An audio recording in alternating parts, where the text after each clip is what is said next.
Alba, jeta na vë shpesh përballë pasqyrave që nuk na pëlqejnë. Momenteve kur gjithçka duket e errët, kur forca të mungon dhe besimi në vete lëkundet. Pikërisht në ato çaste lind nevoja më e madhe për autokritik, për ndershmëri me veten dhe për kujtesë. Sepse nuk është e vërtet që njeriu rritet vetëm nga fitoret, rritja e vërtet vjen nga vështirësitë, nga rënjet dhe nga mënyra si i kujton ato më vonë. Mos e haro kur kohën kur ke qenë në vështirësi.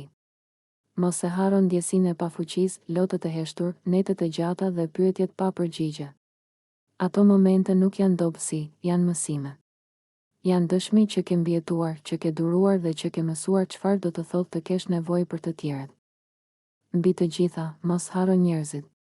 Kujto kush të ka qëndruar pranë kur nuk kishe asgjë për të ofruar përveç dhimbjes. Kush nuk u largua kur ishte më e lehtë të ikte. Kush të mbrojti kur u gjykove padrejtësisht dhe kush të dha mbështetje pa kërkuar asgjë në këmbim.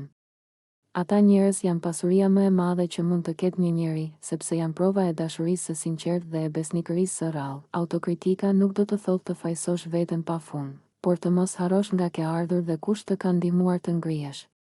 Do të thotë të mbash këmbët në tokë edhe kur arrin lart, të mos lejoj krenaria të fshijë kujtimet dhe mirënjohjen. Sepse njeriu që harron të kaluarën, rrezikon të humbas veten. Je e fortë, por je edhe e drejtë. Je krenare për veten, por mos harro rrugën që ke kaluar. Respekto dhimbjen e dieshme, ndero njerëzit që të qëndruan afër dhe mbaje gjithmonë zemrën të hapur për mirënjohje. Kjo është pjekuria e vërtetë dhe forca që nuk shtëron kurrë.